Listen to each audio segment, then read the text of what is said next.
So guys hello and welcome back to the channel. दोस्तों आज के इस वीडियो में हम करने वाले हैं iPad 10.2 8th जनरेशन 2021 वाले मॉडल की अनबॉक्सिंग और देखेंगे कि क्या अंतर है इसका 7th जनरेशन से, उसके साथ साथ 2020 में जो मॉडल इंट्रोड्यूस हुआ था और जो 2021 वाला ये मॉडल है उन दोनों में क्या अंतर है, और उसी के साथ साथ इसकी कुछ एक्सेसरीज़ की भी अनबॉक्सिंग होगी। तो इस वीडियो को बिना देरी करते हुए शुरू करते हैं, लेकिन उससे पहले आप सभी को बिग थैंक यू, क्योंकि आपकी मदद की वजह से ही मेरे चैनल का जो पहला वीडियो था वो 1 लाख प्लस व्यूज़ को क्रॉस कर गया है। So very big thank you. तो चलिए वीडियो को शुरू करते हैं। मेरा नाम प्रियदर्श है, आप देख रहे हैं Technoastra channel. So let's get started.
तो दोस्तों जब तक ये सेटअप होता है तब तक बात करते हैं इसके कुछ स्पेसिफिकेशंस की।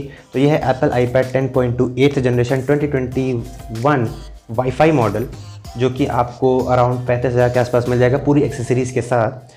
बात करते हैं इसके 7th जनरेशन से कंपैरिजन पे, तो यहाँ पे आपको सिर्फ एक ही डिफरेंस देखने को मिलेगा, वो है प्रोसेसर का। जहाँ पे 7th जनरेशन में आपको A10 बाइनिक चिप देखने को मिली थी, लेकिन यहाँ पे 8th जनरेशन में आपको A12 बाइनिक चिप देखने को मिलेगी।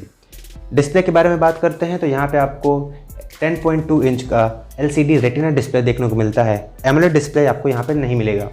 फिंगरप्रिंट सेंसर के बारे में बात करते हैं तो वो आपको साइड में नहीं, जो पुराना एप्पल का तरीका था वहीं पे आपको स्क्रीन के जस्ट नीचे आपको देखने को मिल जाएगा।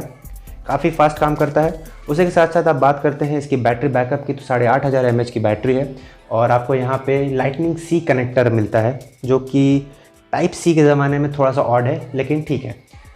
अब बात करते हैं इसके चार्जर की, तो अराउंड 20 वाट का सुपर फास्ट चार्जर मिलता है, जो कि आपका iPad 0 से 100 अराउंड 2 से 2.5 घंटे में चार्ज कर देता है, फुली चार्ज। उसी के साथ साथ बात करते हैं यहाँ पे हमें मिलता है ऑडियो जैक। उसी के साथ साथ आपको power on off button, speaker grill, volume rockers और एक स्मार्ट कनेक्टर, जहाँ पे आप अपना एप्पल पेंसिल 1st जनरेशन ही सपोर्ट करेगा उसको, और स्मार्ट कीबोर्ड आप यूज़ कर सकते हैं। कैमरे की बात करें तो आपको रियर में आपको 8 मेगापिक्सल और फ्रंट में आपको 2 मेगापिक्सल का कैमरा मिलता है, जो कि उतना खास नहीं है लेकिन काम चल जाएगा। तो दोस्तों आशा करता हूँ कि आपको ये वीडियो पसंद आया होगा। मिलते हैं अगले वीडियो में, तब तक के लिए जय हिंद, वंदे मातरम।